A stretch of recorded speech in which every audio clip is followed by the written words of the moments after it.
Señora presidenta, señoras y señores diputados, comparezco ante ustedes para informar sobre la invasión rusa en Ucrania y también para manifestar la posición de la Unión Europea y de España en relación con la violación de la legalidad internacional perpetrada por el presidente Putin. Como saben, el pasado 24 de febrero, Europa recordaba de golpe sus peores pesadillas. Tras semanas de enormes esfuerzos diplomáticos por parte de la Unión Europea para garantizar la paz en Ucrania, el dirigente de una potencia nuclear decidía invadir militarmente una nación vecina libre, soberana y democrática. Lo hacía, como estamos viendo en los medios de comunicación, de forma cruel y premeditada, sin ningún acontecimiento que desencadenara y, por tanto, justificara esta invasión.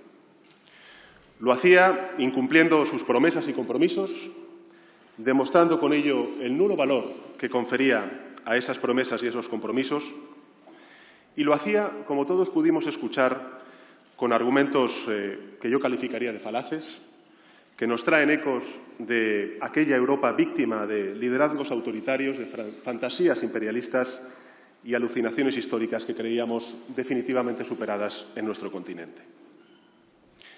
Hay, señorías, decisiones irracionales y también injustificadas que ponen en riesgo lo más preciado, que es el valor, mejor dicho, la vida de inocentes, de la manera más cruel que podamos imaginar.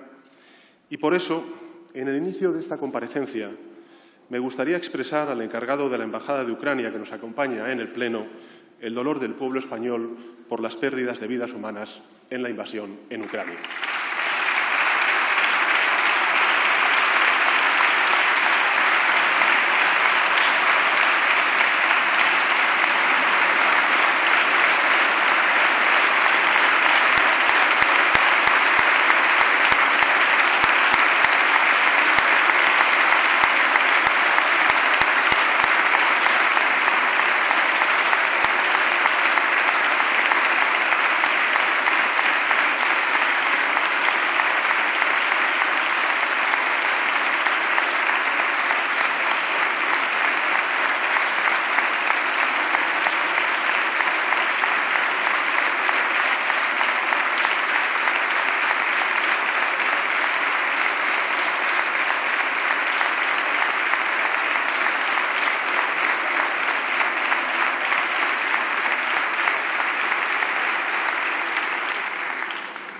Señor Matyushenko, por favor, transmita nuestro respaldo al pueblo ucraniano, a sus Fuerzas Armadas, a sus gobernantes, y reiteramos el compromiso de España, nuestro compromiso, la solidaridad y el apoyo a la soberanía nacional, a la integridad territorial de su país, así como nuestra admiración y el respeto por la heroicidad y la determinación con la que su pueblo está combatiendo por su libertad y por su independencia. Así se lo transmití personalmente al presidente Zelensky el pasado domingo en nuestra última conversación telefónica, una nación, Ucrania, con la que, señorías, además, precisamente este año estamos celebrando el 30 aniversario de nuestras relaciones diplomáticas. Señorías, quiero ser muy claro en mi diagnóstico sobre el origen de este conflicto. El presidente Putin no acepta la consolidación como potencia global de la Unión Europea, cuyos principios y cuyos valores democráticos son opuestos al régimen autoritario que él ha impuesto en Rusia. Putin no quiere que avance la democracia. Putin no quiere que Europa continúe fortaleciéndose. Y por eso ataca nuestra seguridad, para fragilizarnos y, en consecuencia, tener una Europa aún más débil. A lo largo de sus años de presidencia, Putin ha tratado de dividir a Europa de todas las maneras posibles, con fake news, con desinformación, con ciberataques, con espionaje, acercándose a actores políticos y también a actores económicos en nuestro país. Y en esta ocasión pensaba que podría lograr de nuevo, y se ha encontrado con todo lo contrario, con una Europa más unida y más determinada que nunca. Razones tenemos, señorías, para esta rotunda unidad.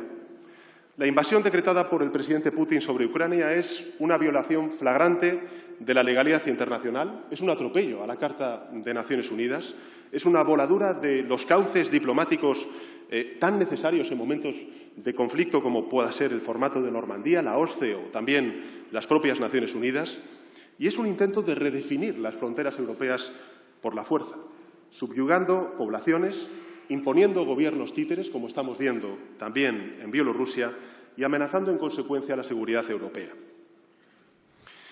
Los acontecimientos de estas últimas semanas ponen de manifiesto la voluntad del presidente Putin de ejecutar un plan deliberado que aspira a devolvernos a un esquema de seguridad conforme a sus únicos y particulares intereses.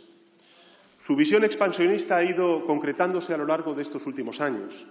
En 2008 intervino militarmente en Georgia para apoyar las regiones separatistas de Osetia del Sur y también de Abjasia.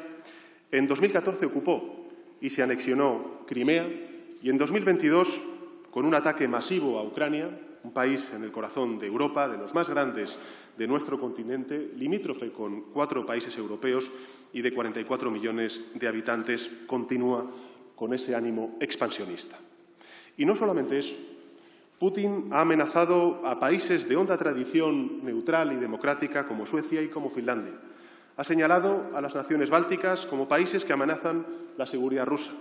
Ha exigido volver a las fronteras de la OTAN de 1997. En definitiva, toda una provocación inaceptable.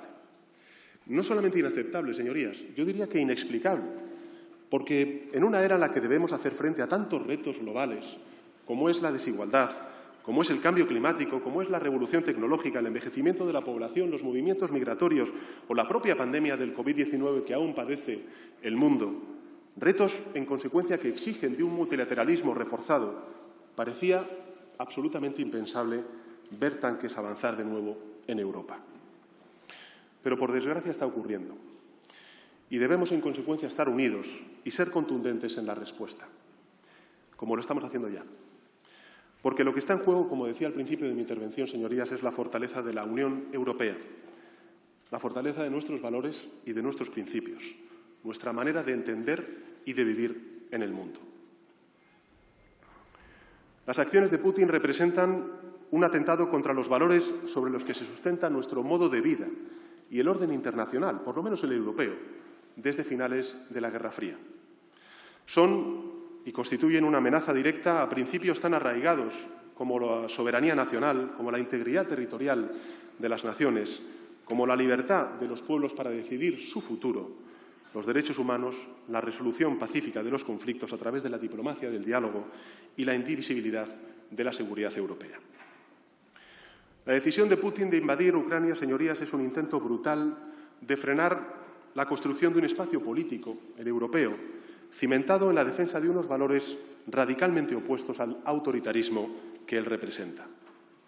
El autoritarismo que representa, por ejemplo, el cierre de medios de comunicación independientes en Rusia, como hemos visto a lo largo de estos largos años, de perseguir y encarcelar a opositores, de aprobar leyes que niegan, por ejemplo, la diversidad de la sociedad rusa.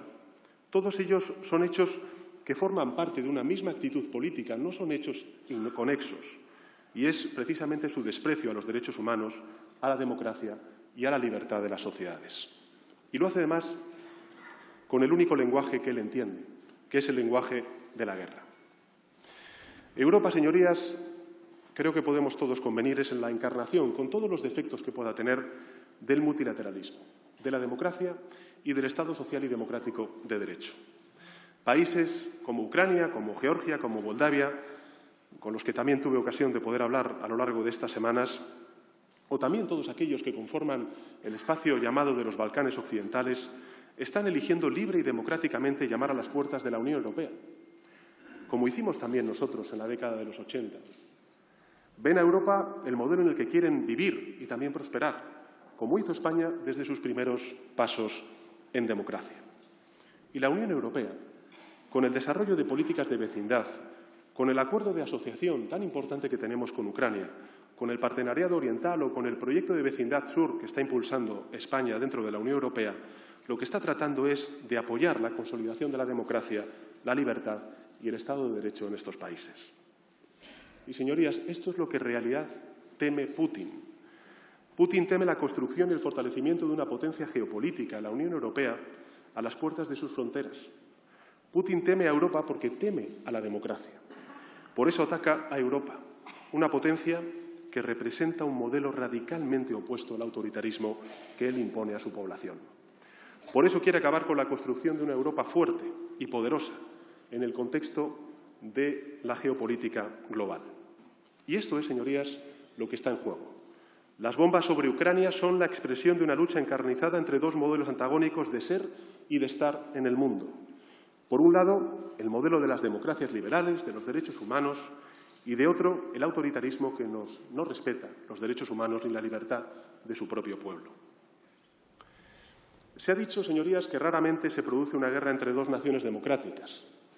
Y tiene, si lo pensamos, toda su lógica, porque un gobernante democrático responde ante su pueblo y raramente los pueblos asumen el coste de una guerra injusta e injustificada. Los países que respetan el principio de la ley democrática en su interior tienden a aceptar la legalidad internacional en el exterior. Estamos viendo que Rusia se comporta como una potencia agresora en el exterior y vulnera la ley internacional al agredir e invadir a un tercer país. Pero para mantener esa agresión hacia afuera, Putin se comporta como un autócrata hacia adentro. Detenciones de quienes protestan contra la invasión, como hemos visto en estos últimos días, censura de los medios de comunicación independientes, persecución de la oposición y de la disidencia. Por eso, señorías, quiero expresar mi solidaridad también con el pueblo ruso, que va a sufrir el coste de la guerra por el imperialismo de su presidente. Estoy convencido de que el pueblo ruso no quiere la guerra, que el pueblo ruso sabe que mientras unos pocos oligarcas, incluidos también Putin, amasan fortunas multimillonarias, esta guerra injusta e injustificada la condena a la pobreza y al ostracismo en el mundo. Hemos visto en las calles de Rusia cómo muchos ciudadanos se oponen a esta guerra. Y hemos visto también la represión ejercida por su propio gobierno para callarlos mediante detenciones. Y por eso quiero pedirle al presidente Putin que ponga en libertad de inmediato a todas aquellas personas detenidas arbitrariamente.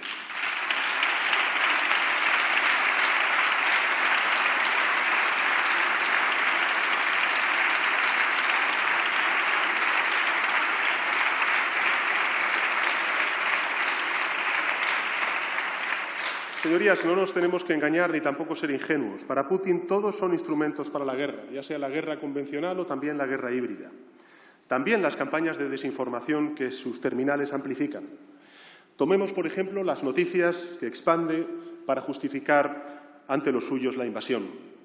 Putin ha llegado a asegurar que sus acciones son en defensa propia, acusa al gobierno ucraniano de neonazi y de cometer un genocidio ante la población rusa que vive en Ucrania, describe la misión de Rusia como la de desmilitarizar y también desnazificar a Ucrania.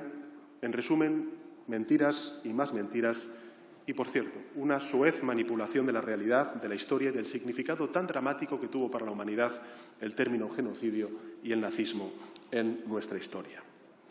Pese a todos sus esfuerzos, afortunadamente, señorías, esta intensa guerra híbrida de desinformación no ha tapado la verdad, y esta es que la invasión rusa de un país soberano, en este caso Ucrania, es un atropello a la legalidad internacional. Y al tiempo que ha encontrado el rotundo rechazo de una amplísima mayoría de países, por ejemplo, en el seno de la Asamblea General de Naciones Unidas, también en el Consejo de Europa, donde ha sido expulsada Rusia, lógicamente la unidad en torno a la Alianza Atlántica, el G7 y también en la Unión Europea. Y a este respecto, señorías, me gustaría detenerme por un instante en la Unión Europea.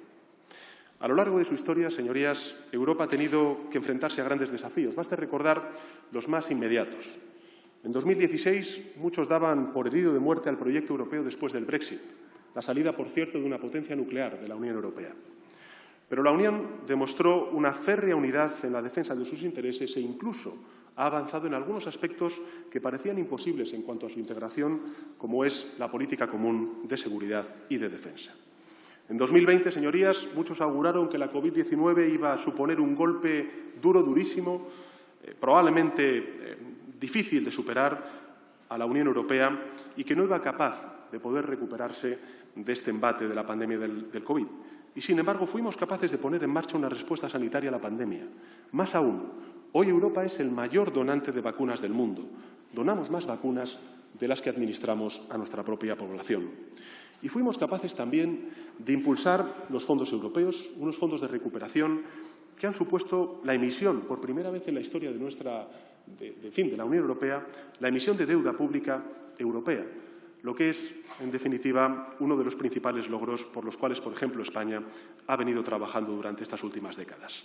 Unos fondos que son una gran oportunidad para modernizar nuestra economía y a los cuales luego me referiré, para reforzar algo muy importante como es la autonomía estratégica, fortalecer nuestro modelo de bienestar y consolidar la recuperación económica y el empleo, como hemos visto en los datos de hoy. Ahora, señorías, nos enfrentamos de nuevo a una crisis que yo calificaría de brutal, que es también definitoria. Y ante esta disyuntiva de elegir no hacer nada y mirar hacia otro lado, o de responder con contundencia a Rusia y reforzar nuestra resiliencia como Unión, Europa ha decidido fortalecer su proyecto común.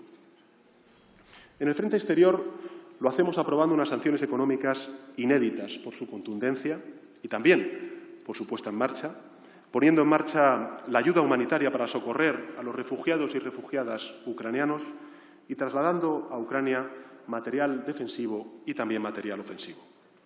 Señorías, España siempre ha entendido que este ataque es a Europa, a sus principios y a sus valores. Y por eso siempre hemos defendido acciones coordinadas a nivel europeo, no un sumatorio, como nos recordaba ayer el alto representante, de iniciativas de cada país. Por eso apoyamos la activación del Fondo Europeo para la Paz, para la entrega de armamento defensivo y ofensivo por parte de la Unión Europea a Ucrania. Y quiero recordar, además, a sus señorías que España es el cuarto donante de este fondo. Esta ha sido mi posición, ha sido la posición del Gobierno de España.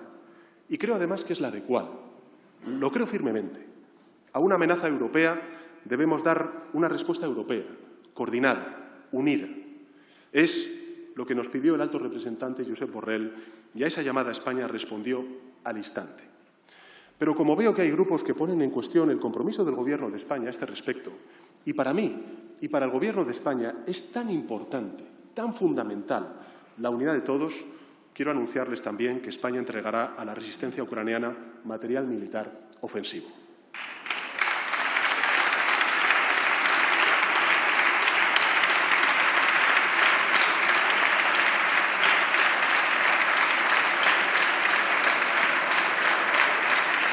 Señorías, unidad de Europa, de sus Estados miembros, unidad de todos los grupos parlamentarios en la respuesta al brutal ataque de Putin en Ucrania. Señorías, España es un país amante de la paz. Las generaciones que nos precedieron lucharon durante 40 años contra la dictadura para lograr la democracia, la libertad y la paz. Muchos de ellos pagaron un alto precio. Pagaron el precio de la muerte, de la cárcel o del exilio. Y por eso los españoles nos conmovemos cuando vemos luchar a un pueblo por su libertad y nos indignamos cuando un país miente a sus ciudadanos y atropella la legalidad internacional para invadir otro país. Tenemos muy reciente el recuerdo del no a la guerra, pero no nos equivoquemos, señorías. Hoy el no a la guerra de Irak es el no a la guerra de Putin.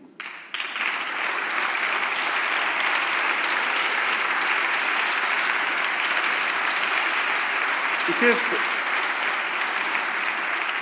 qué es lo que ha hecho España a lo largo de esta crisis? Bueno, cimentar la unidad, no regalarle a Putin lo que más desea, que es la división de Europa.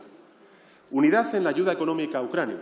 La Unión Europea está dando asistencia financiera para sostener la economía de Ucrania, primero respaldando la estabilidad institucional con 1.200 millones de euros de asistencia macrofinanciera, segundo, ayuda inmediata con 45 millones de euros de asistencia humanitaria y 85 millones de euros para material sanitario y tercero, 355 millones de euros para la reconstrucción de infraestructuras críticas como, por ejemplo, los aeropuertos. Junto con esa unidad en la ayuda económica a Ucrania, estamos también desplegando, como decía al principio, unidad en las sanciones económicas. Sanciones que van a tener un impacto brutal, severo, sobre Rusia.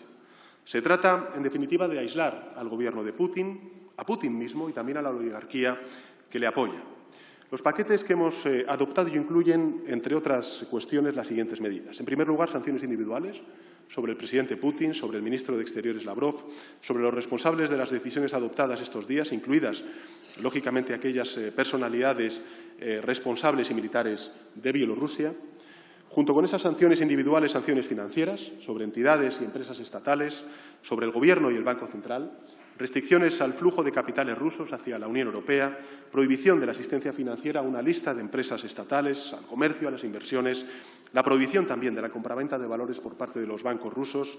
El pasado domingo, 27 de febrero, como saben, se pusieron en marcha nuevas sanciones financieras, excluyendo algunos bancos rusos del sistema SWIFT y restringiendo el uso de las reservas internacionales del Banco Central de Rusia, así como otras medidas dirigidas contra los oligarcas rusos. También hemos planteado las sanciones que representan el control de exportaciones de productos de doble uso para limitar, lógicamente, las capacidades militares de ese país. Sanciones adicionales en el ámbito de la energía, para el refinado de petróleo, en el sector de la industria aeroespacial. Prohibición, como saben, a las compañías rusas de sobrevolar el espacio aéreo de toda la Unión Europea, así como aterrizar en o despegar de nuestros aeropuertos. Prohibición de emisiones de varios medios de comunicación que entendemos son propagandísticos del régimen, que se utilizan no por parte de los periodistas, sino esas plataformas como Russia Today y como Sputnik para campañas de desinformación. Hemos suspendido también parcialmente la aplicación del acuerdo sobre la facilitación de la expedición de visados en pasaportes diplomáticos o de servicio. Y, por último, les anuncio que una de las medidas que desde España vamos a impulsar tanto en la Unión Europea como en la OCDE es la declaración de Rusia como un paraíso fiscal, incluyendo a ese país en la lista negra de paraísos fiscales.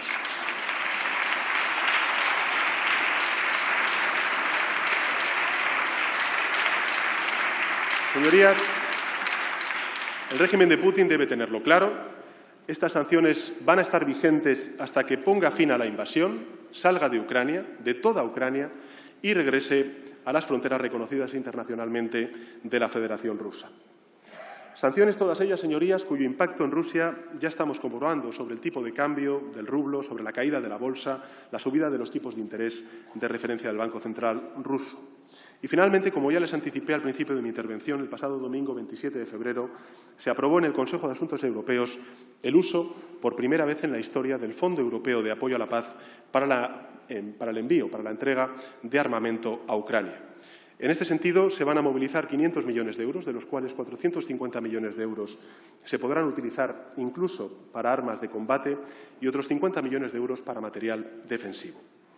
España ha estado entre los principales impulsores para que este mecanismo se pusiera en marcha, pudiendo proporcionar incluso material ofensivo para que los ucranianos puedan defenderse de esta salvaje agresión como una prueba más del compromiso de la Unión Europea con Ucrania.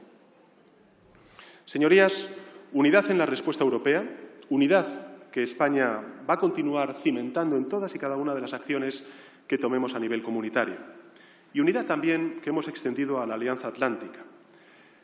Yo creo, señorías, que Putin ha cometido 3 errores estratégicos con esta invasión. El primero, lógicamente, es creer que Ucrania iba a abrazar las veleidades imperialistas de Rusia. Ha subestimado claramente la capacidad de lucha y de resistencia de Ucrania. En segundo lugar, creo que ha cometido el error de pensar que Europa se iba a dividir y nos ha encontrado, como he dicho al principio de mi intervención, más unidos que nunca. Y, en tercer lugar, Putin nos ha recordado que la OTAN, como alianza de Estados para su seguridad, es más necesaria que nunca. Señorías, recordemos cómo durante estos últimos años se han sucedido declaraciones de todo tipo, de distintos mandatarios anunciando, por ejemplo, la muerte cerebral de la OTAN o la amenaza de la salida de superpotencias de la OTAN bajo la administración de Trump en Estados Unidos. Y a las puertas de la Cumbre de Madrid, donde se va a definir el nuevo concepto estratégico de la OTAN para el año 2030, en el año, además, en el que se cumplen 40 años de la entrada de España en la OTAN, Putin ha logrado ensamblar la Alianza Atlántica y la unidad entre la OTAN y la Unión Europea. La Alianza Atlántica ha acordado, señorías, reforzar el flanco oriental para asegurar la defensa de todos los aliados. España, como saben, ayer lo anunciamos, no va a enviar tropas a Ucrania. La OTAN tampoco está previendo eso. Lo reitero, España ni la OTAN no van a enviar tropas a Ucrania, pero sí estamos contribuyendo al refuerzo de las misiones de la OTAN, tal y como anunciamos con el despliegue de nuestros buques y aviones de combate en Bulgaria, nuestro compromiso, que es efectivo y real, y que se demuestra precisamente con los despliegues en Letonia, en Bulgaria, en Turquía y próximamente en Estonia. De hecho, España ha decidido, junto con la OTAN, incrementar con 150 efectivos nuestro contingente en la misión aliada en Letonia, que hasta ahora contaba con 350 militares en el marco de la llamada presencia reforzada avanzada. Incremento perfectamente contemplado en los acuerdos del Consejo de Ministros sobre misiones de paz en el exterior que aprobamos el pasado mes de diciembre. Y, adicionalmente, más allá de la respuesta inmediata a esta crisis, debemos seguir adaptando y reforzando la Alianza Atlántica para hacer frente a los retos de seguridad a los que nos enfrentamos. España va a apoyar a Ucrania a hacer frente a este ataque. Además de las acciones conjuntas bajo el paraguas de la Unión Europea y de la OTAN, hemos enviado, como saben, 20 toneladas de ayuda humanitaria, 2 aviones de la Fuerza Aérea Española cargados de equipos personales, de material defensivo, así como de equipamiento médico. Y tengo, en este sentido, el firme propósito de proporcionar a Ucrania toda la ayuda y el apoyo que sea posible, conforme, lógicamente, a las capacidades de nuestro país. Puedo asegurarles, señorías, que el Gobierno ha estado movilizado desde el primer momento para hacer frente a todas las consecuencias, tanto internacionales, europeas como nacionales, que pudieran derivarse de este conflicto. Se activó un seguimiento permanente y coordinado de la situación con todos los ministerios implicados y en base a nuestro sistema de seguridad nacional. Se activó también el Comité de Situación, que, como saben, es un órgano que, está contemplado en el Consejo de Seguridad Nacional como un órgano de apoyo, que actúa en base a unas directrices de carácter estratégico si las crisis así lo requieren. Y el pasado 24 de febrero, como saben, reunimos al Consejo de Seguridad Nacional presidido por el jefe del Estado, el rey Felipe VI. Informé al principal líder de la oposición sobre la situación.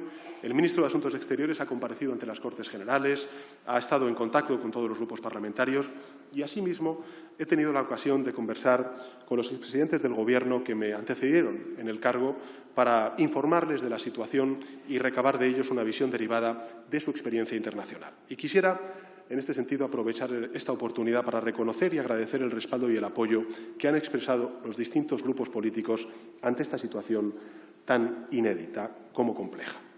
Y quisiera también agradecer al personal diplomático y, en concreto, a nuestra embajada en Kiev y a los cuerpos y fuerzas de seguridad del Estado en su labor en estos días tan difíciles. Me gustaría reconocer especialmente a aquellos que han contribuido a la evacuación de los más de 100 compatriotas que decidieron salir de Ucrania. También quiero dedicar unas palabras a todas las personas que componen las Fuerzas Armadas y, en concreto, a aquellos que participan en las distintas misiones exteriores, porque gracias a su profesionalidad, gracias a su entrega, España está contribuyendo al esfuerzo colectivo para el mantenimiento de la paz y de la seguridad internacional.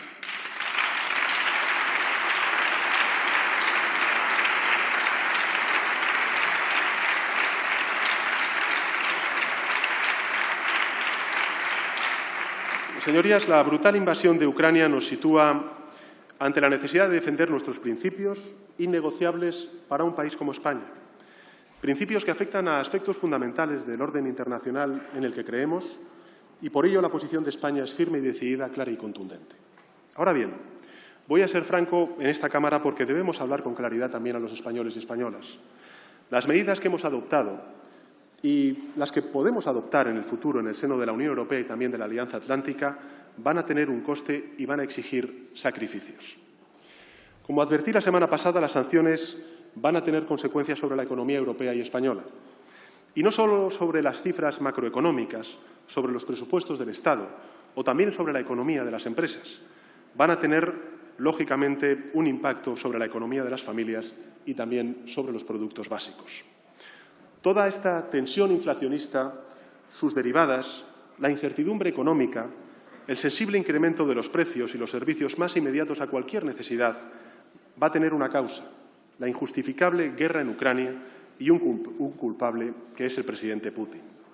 Y de la misma manera que estamos actuando juntos en la respuesta a Putin, del mismo modo que unidos respaldamos las sanciones económicas y de todo tipo que la Unión Europea está planteando a Rusia, también debemos actuar unidos al afrontar las consecuencias de estas mismas sanciones y, en general, las repercusiones de este conflicto sobre España y sobre Europa. Por eso, señorías, hago un llamamiento a todos los grupos parlamentarios para lograr un pacto de unidad. Unidad en la respuesta frente a la invasión y unidad en la respuesta para mitigar el impacto de la guerra entre nosotros. Voy a ser más preciso. En primer lugar, Es más que probable que las sanciones financieras y comerciales tengan un impacto sobre las exportaciones españolas en Rusia, sobre las inversiones de empresas españolas en ese país y sobre los flujos de turistas rusos en España. Además, es más que probable que se produzcan interrupciones bruscas en las importaciones de Ucrania, uno de los principales suministradores de cereales, de aceite de girasol y otras importaciones de productos agropecuarios. Pero el impacto más importante y previsible va a ser sobre los mercados energéticos. A diferencia de otros países europeos, la dependencia española del gas y del petróleo rusos son menores. España tan solo importa aproximadamente en torno al 4,6% del petróleo y el 8% del gas de Rusia. Por tanto, el impacto directo será más limitado y puedo garantizar que la seguridad del suministro está garantizada, pero en todo caso el impacto será importante en nuestro país y en la economía europea. La incertidumbre asociada al conflicto está ya provocando subidas importantes de precios mayoristas de los mercados del gas y del crudo, como hemos visto en estos últimos días. Es muy previsible que los precios se mantengan altos y volátiles en el futuro, con el impacto directo en el índice de precios al consumo y, por tanto, sobre el poder de compra y el bienestar de nuestros compatriotas. El resultado de todo esto será una ralentización del crecimiento económico en nuestro país y en Europa, menores inversiones en un momento clave en el que Europa y España estamos consolidando la recuperación económica tras la crisis provocada por la pandemia de la COVID-19. Europa está, señorías, en la obligación de pagar con este sacrificio lo que los ucranianos están pagando con su libertad y con sus vidas. Como dije al principio de mi intervención, el coste de la no respuesta sería aún mayor que el que vamos a padecer. Tenemos, en consecuencia, que poner freno entre todos a la ambición imperial y autoritaria de Putin. Por tanto, conscientes de que la respuesta a la guerra va a exigir sacrificios, tenemos entre todos, señorías, la enorme responsabilidad de tomar medidas a nuestro alcance para prepararnos y hacer que el impacto sea el menor posible, sobre todo sobre las familias más vulnerables. Y para ello, la unidad que les propongo se orienta a trabajar en dos frentes. El primero, el europeo, y el segundo, el nacional. A estas alturas, señorías, todos somos conscientes de que Europa se enfrenta a un conflicto con Putin que va a durar tiempo. Europa, no me cabe duda, va a prevalecer, sin duda alguna, pero nos enfrentamos a una crisis larga. Por ello, Europa debe reducir sus vulnerabilidades y poner fin a sus debilidades. En primer lugar, tenemos que actuar respecto a la propia visión estratégica de la Unión Europea. Debemos trabajar en lo que se llama nuestra autonomía estratégica, reducir nuestras dependencias y consolidar nuestra capacidad de actuación ante situaciones tan dramáticas como las que se están viviendo ahora mismo en Ucrania. Este ataque va dirigido a Ucrania, pero ese no es el objetivo inmediato. El verdadero objetivo de Putin es poner en cuestión la arquitectura de seguridad de Europa. Y para poder hacer frente a este reto, la única vía es avanzar aún más en la integración en ámbitos como la política exterior y de defensa común. Debemos mejorar los procesos de toma de decisiones, recurrir con mayor intensidad a la regla de la mayoría cualificada, sustituir, en consecuencia, la unanimidad, activar con mayor eficacia la política común de seguridad y de defensa, por supuesto, en plena complementariedad con la OTAN. Como saben, en la Unión Europea estamos trabajando y estamos a punto ya de aprobar la llamada brújula estratégica, que es la estrategia de defensa de la Unión Europea. Y en el marco de la OTAN estamos embarcados en un proceso de reflexión sobre el futuro que va a culminar en la Cumbre de Madrid del próximo mes de junio con la adopción del llamado concepto estratégico, es decir, la orientación estratégica de la OTAN de aquí al año 2030. Pues bien, desde España queremos que ambos documentos, el de la Unión Europea y el de la OTAN, estén plenamente alineados y que las dos organizaciones se complementen en la consecución de sus objetivos. Y para ello va a ser muy importante la publicación de una nueva declaración conjunta sobre las relaciones de la Unión Europea con la OTAN, en la que ya estamos trabajando desde ambas organizaciones. En segundo lugar, debemos reaccionar definitivamente en lo que se refiere a la seguridad energética y a la dependencia que algunos países muy importantes dentro de la Unión tienen de Rusia. La Unión depende, señorías, casi en un 40% de un suministrador de gas que está generando la mayor crisis de seguridad en Europa desde la Segunda Guerra Mundial. En estas circunstancias tenemos que abordar el problema de la garantía de suministro, pero creo que no tenemos que quedarnos ahí. Tenemos que aprovechar estos debates para resolver de una vez por todas el problema de subida del precio de la energía y del mercado energético en su conjunto. Se decía que el problema de la subida de los precios era temporal. Esto lo hemos escuchado a lo largo de estos últimos meses. Pero ahora vemos que la situación no se va a resolver en el corto plazo. Más bien al contrario. Esta crisis nos ha traído una mayor incertidumbre que tiene que servirnos de acicate para encontrar soluciones estructuradas, soluciones permanentes. Esas soluciones tienen que aumentar nuestra capacidad de adaptación y transformación del sistema energético actual. España, señorías, está liderando desde hace meses propuestas concretas y ambiciosas con tal objetivo.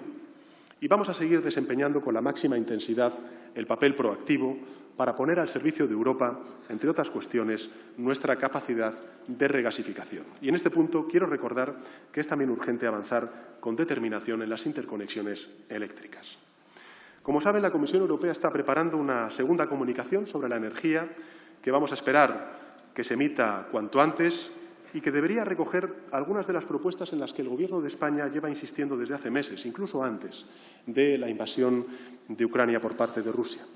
Algunas de esas propuestas son las siguientes. Primero, medidas para reducir la volatilidad y desacoplar de forma temporal los precios del gas y de la electricidad, lo cual evitaría que la subida extraordinaria del precio mayorista del gas marcara el precio de toda la electricidad. Segundo, fomentar los contratos de largo plazo entre agentes para dar estabilidad a los precios. Tercero, medidas que aborden de forma clara los problemas de especulación del mercado de emisiones del CO2. Y respecto al gas, la Comisión Europea ya ha anunciado la adopción de medidas propuestas por nuestro país, como las compras conjuntas de gas y la creación de reservas estratégicas entre varios países. En definitiva, se trata de asegurarnos el que los consumidores perciban los beneficios de la descarbonización de esta transición energética, haciendo que esta transición sea justa, que no paguen desigualmente los más vulnerables. He hablado de las decisiones que debe adoptar Europa respecto a la autonomía estratégica y a la seguridad energética. Y quiero ahora hablar de las decisiones que afectan a las consecuencias humanitarias de esta guerra. Señorías, la invasión de Ucrania está poniendo ya a prueba nuestras estructuras de acogida de refugiados. Está suponiendo, como saben ustedes, una nueva oleada de refugiados y esta vez nuestra respuesta tiene que ser, pues, lógicamente, mucho más coordinada de la que tuvimos en el año 2015.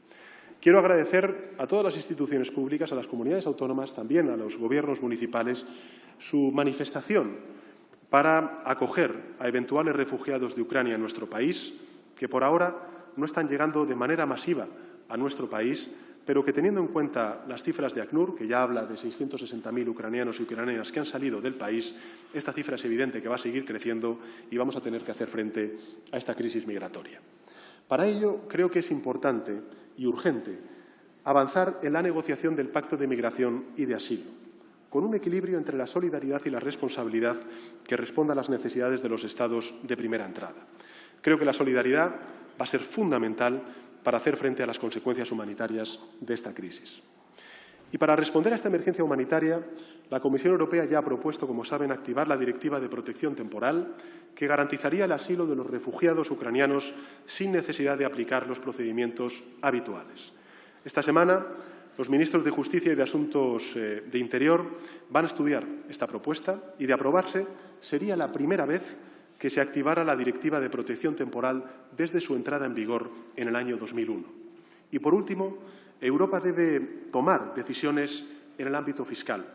Como saben, a finales de este año finaliza el plazo de la llamada cláusula de escape del Pacto de Estabilidad y de Crecimiento, que ha permitido que los Estados miembros pudiéramos acometer los programas de gasto necesarios para hacer frente a la pandemia de la COVID-19.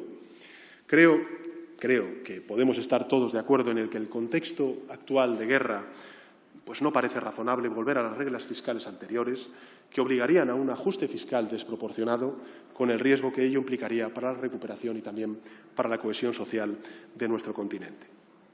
Ahora más que nunca, en esta nueva crisis, el Gobierno de España va a abogar, como ha venido haciendo durante estos últimos años, por una adaptación de estas reglas fiscales para que podamos seguir avanzando en la recuperación de la crisis provocada por parte del COVID-19 y hacer frente a las futuras necesidades de inversión en la adaptación y la mitigación al cambio climático, la transformación digital y en una mayor autonomía estratégica para Europa, incluido el refuerzo de la seguridad común. En resumen, señorías, en el plano europeo les pido que cimentemos la unidad de España en torno a la autonomía energética y estratégica, la revisión de las reglas fiscales y el Pacto de Migración y Asilo. Y en el plano de la política nacional, nuestro deber es impulsar un plan nacional de respuesta al impacto de la guerra. Y el Gobierno ya está en ello. Este plan tiene dos características. Creo que debe ser abierto y debe ser dinámico. Abierto a las aportaciones que los grupos parlamentarios, el resto de gobiernos autonómicos, locales y los agentes sociales nos puedan hacer al Ejecutivo. Y un plan que tiene que ser también dinámico, por cuanto en esta primera fase algunas de las consecuencias de la guerra son absolutamente impredecibles. El Plan Nacional de Respuesta al Impacto de la Guerra que les propongo va a tener los siguientes ejes. El primero, creo que tenemos que impulsar un gran acuerdo, un gran pacto de rentas. Todos somos conscientes de que uno de los mayores riesgos económicos de la guerra es el precio de la energía, de diversas materias primas y la traslación al coste de la vida. A lo largo de la pandemia, señorías, creo que todos podemos convenir en que los agentes sociales, los sindicatos y los empresarios nos han dado un ejemplo del verdadero patriotismo, logrando entre ellos y también con el Gobierno hasta 15 importantes acuerdos que han permitido garantizar la paz social durante la pandemia y también con reformas acordadas sentar las bases para la recuperación económica y la competitividad de nuestro país. Por eso, me gustaría invitar a los agentes sociales a lograr un pacto de rentas, un gran acuerdo de país que proporcione estabilidad y confianza, tanto desde la perspectiva de los costes salariales como desde la moderación de los márgenes y beneficios de las empresas. Y todo ello con el objetivo de evitar caer en una espiral inflacionaria que mine el poder de compra de las familias, de los ahorradores y ponga en riesgo la recuperación económica.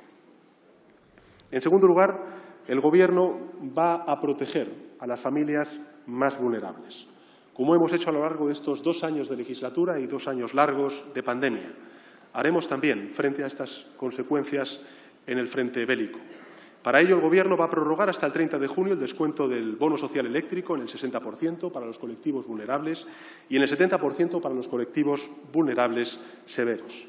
Y, además, invitamos a las comunidades autónomas, a los entes locales, a las asociaciones, a los agentes sociales, a redoblar sus esfuerzos en la asistencia a los colectivos más vulnerables y a adoptar medidas sociales adicionales que permitan mejorar y garantizar las condiciones para confrontar este shock energético en las familias.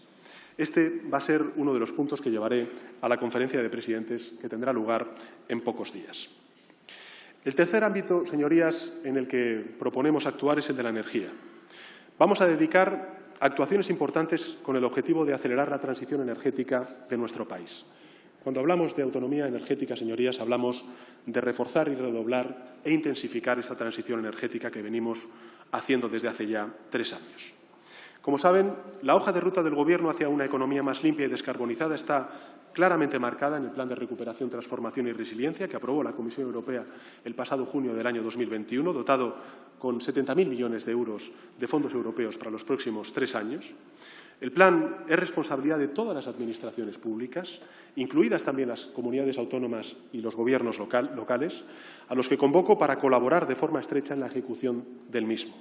Hoy más que nunca, señorías, se hace necesario que todas las administraciones estemos unidas y firmes, en acción y trabajando de manera conjunta para poder ejecutar los fondos europeos con la mayor eficacia y la mayor rapidez. Estos fondos suponen una inversión en la modernización de España que no podemos desaprovechar. Y en este contexto hago un llamamiento a los grupos parlamentarios, a todos los gobiernos autonómicos, a aprovechar la oportunidad que representan estos fondos europeos y a quitar de la ecuación de la confrontación política y partidista la gestión de los fondos europeos. Y en esa dirección son importantes las medidas en el ámbito energético que ya se contemplan en el plan de recuperación. Pero en el contexto actual el Gobierno adoptará medidas adicionales de corto, de medio y de largo plazo para proteger a las familias y a las empresas, a nuestra industria, ante la subida de la factura y acelerar, en consecuencia, la transición energética. De manera inmediata, señorías, el Gobierno de España va a extender hasta el 30 de junio las medidas fiscales vigentes actualmente de tipos más reducidos para la energía. IVA en la electricidad al 10%, suspensión del impuesto al valor de la producción de electricidad, impuesto especial sobre la electricidad al mínimo del 0,5% y se prorrogará también, hasta el 30 de junio, la minoración temporal del beneficio extraordinario que obtienen las centrales de generación de gas no emisoras gracias a que repercuten determinados costes que realmente no soportan. Y, al igual que hacen otros países europeos, vamos a proteger a nuestra industria electrointensiva, que está sufriendo tremendamente los altos precios de la electricidad, y para ello, durante el año 2022, se va a reducir en un 80% los peajes a más de 600 consumidores electrointensivos y se va a prorrogar hasta el 30 de junio las medidas de flexibilidad en los contratos de suministro de gas natural para los consumidores industriales. Señorías, junto con estas medidas de corto plazo que les acabo de anunciar, es necesario emprender acciones adicionales de medio y de largo alcance para acelerar la transición ecológica y reducir, en consecuencia, la dependencia energética de nuestro país y, yo diría, también del conjunto de la Unión Europea. En primer lugar, hay que subrayar que la energía más barata es la que no se consume habitualmente. España tiene mucho recorrido por hacer en el ámbito de la eficiencia energética, dado que el 30% del consumo de energía en España se produce por el parque de la edificación, en gran parte debido a la elevada antigüedad y del mismo. El plan de recuperación ya prevé importantes recursos destinados a la rehabilitación energética de edificios residenciales, también de edificios públicos, pero en el contexto actual el Gobierno quiere dar ejemplo a través de la Administración General del Estado y, de forma urgente, en primer lugar, activaremos el plan de reducción de consumos energéticos en los edificios y en las infraestructuras de la Administración General del Estado, asociado a la climatización, a la movilidad y al alumbrado. Vamos a aprobar una partida de 100 millones de euros para la sustitución de alumbrado público que permitirá reducciones de consumo del 70% en este ámbito y, junto con la mejora de la eficiencia energética, vamos a aplicar las siguientes medidas estructurales dirigidas a acelerar el despliegue de renovables y a reforzar la autonomía energética en nuestro país. Vamos a asignar una partida de 500 millones de euros para acelerar el autoconsumo. Se van a eliminar barreras ligadas a la conexión eléctrica y también agilizar la tramitación administrativa. Se va a convocar este primer semestre del año una subasta de energías renovables adicional a las ya previstas en el calendario, con el objetivo de acelerar su despliegue en nuestro país, y se va a destinar una nueva partida de 1.000 millones de euros para el proyecto estratégico vinculado con las energías renovables, el hidrógeno y el almacenamiento, el proyecto PERTE-ERA, con el objetivo de desarrollar nuevos proyectos renovables y de almacenamiento que nos permitan incrementar la fabricación de sistemas fotovoltaicos, eólicos y garantizar el suministro de estos elementos básicos para la transición energética.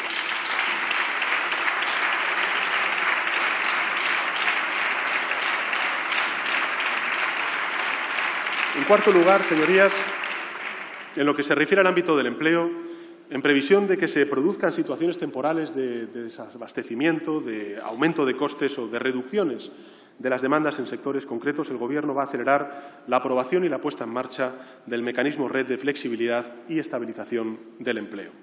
Como saben, este instrumento, incluido en la reforma laboral recientemente aprobada y acordada con los agentes sociales, permitirá a las empresas sometidas a crisis temporales o estructurales adoptar medidas de reducción de jornada, suspensión temporal de contratos de trabajo, vinculados siempre a programas de recualificación y transición profesional. El quinto ámbito de actuación se refiere al sector turístico, señorías. El Gobierno de España está trabajando en la búsqueda de alternativas que puedan suplir una eventual ausencia de turistas rusos, esta próxima temporada alta en aquellos destinos de nuestro país preferidos por ellos, como es el caso, por ejemplo, de Cataluña. Y si el conflicto se extendiese y llegase a afectar al periodo vacacional, estaremos en condiciones de intensificar la promoción de nuestros destinos como más expuestos en otros mercados europeos susceptibles de compensar la ausencia de los turistas rusos. En el ámbito del sector primario, y en concreto en el sector agrícola, que se puede ver fuertemente afectado por el alza de los precios y las disrupciones en el suministro de cereales y también materias oleaginosas, que son claves para la alimentación humana y animal, les anuncio que nuestro país va a solicitar a la Comisión Europea que se utilicen todos los medios a su alcance para facilitar la oferta de cereales y oleaginosas en los mercados europeos e internacionales. Y, asimismo, si fuera necesario y en función de la evolución futura del conflicto, pediremos la activación de los mecanismos de la Organización Común de Mercados Agrarios, de los mismos, para prestar los apoyos necesarios a agricultores y a ganaderos. Por tanto,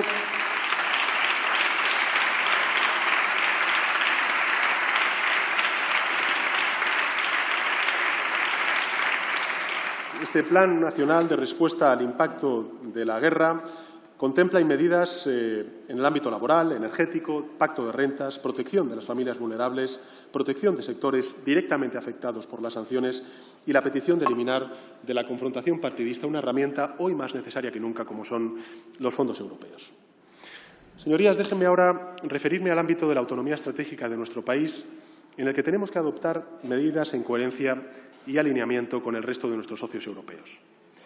En el sector digital y en el sector tecnológico vamos a acelerar y reforzar también las inversiones en sectores como los microchips, como los semiconductores, como el almacenamiento y las baterías, como el despliegue de las tecnologías vinculadas con el 5G, la inteligencia artificial, la ciberseguridad, los centros de datos o la producción de los principios básicos y medicamentos esenciales. En segundo lugar, vamos a poner en marcha la creación de una reserva de bienes considerados estratégicos con el objetivo de preservar los derechos y las libertades, el bienestar de los ciudadanos, el suministro de los servicios esenciales y los recursos de primera necesidad y de carácter estratégico. Esta reserva está contemplada en la Estrategia de Seguridad Nacional, que está en estos momentos siendo debatida en el Parlamento. En tercer lugar, tenemos que reforzar la ciberseguridad frente a posibles ataques cibernéticos que constituyen uno de los principales riesgos en el funcionamiento de las administraciones públicas, las empresas, las infraestructuras críticas y los mercados financieros. Por un lado, en los próximos días entrará en funcionamiento el Centro de Operaciones de Ciberseguridad, que está impulsando la ciberseguridad en las comunidades autónomas y en los ayuntamientos, y además próximamente en el Consejo de Ministros se aprobará la Estrategia Nacional de Ciberseguridad. Y, en cuarto lugar, en los próximos años, todos los países de la Unión, también España, estamos llamados a aumentar nuestros compromisos internacionales en materia de seguridad y de defensa. La intención del Gobierno de España es que este mayor esfuerzo vaya claramente acompañado del fortalecimiento y el desarrollo de nuestras capacidades industriales y tecnológicas nacionales. En suma, señorías, si estamos de acuerdo en el diagnóstico, y es que este es un ataque a Europa, a su seguridad, a sus principios, y que Europa representa precisamente una amenaza para Putin, si estamos de acuerdo en que la unidad europea es nuestra principal fuerza para hacer frente a esta amenaza tan real como inquietante que representa Putin, si estamos unidos en la respuesta a una invasión injusta e injustificada del régimen de Putin en Ucrania, debemos estar unidos en la respuesta que tanto desde Europa como desde España demos a las consecuencias económicas y sociales de este conflicto bélico. Un conflicto bélico, señorías, no deseado, no buscado por Europa, pero que va a encontrar la respuesta unida de toda España y de toda Europa. Señorías, termino haciendo una reflexión. Creo que a lo largo de la historia de Europa, nuestro continente aprendió con toda crudeza y también con todo sufrimiento que la guerra nunca es la solución, que la democracia siempre es el camino para hacer progresar a nuestras sociedades. El camino de Europa, señorías, nunca ha sido fácil. A veces, sin duda demasiadas veces, es una historia llena de dolor y de sufrimiento. Pero Europa aprendió de ese dolor y de ese sufrimiento. Por eso estamos decididos a defender ese ideal de paz y de libertad, de democracia y de justicia social que tanto nos costó lograr. Hoy, señorías, se abren ante España y ante Europa dos caminos. El camino de la paz y el de la legalidad internacional, o el camino de la fuerza ilegítima que aboca solo al desorden mundial. Para España, como para toda Europa, la elección es dura, pero es sencilla. Somos un país, somos una unión comprometida con los valores de la paz, de la legalidad internacional y de la solidaridad, en esta ocasión, con el pueblo ucraniano. Muchas gracias, señorías. Muchas gracias, señor presidente.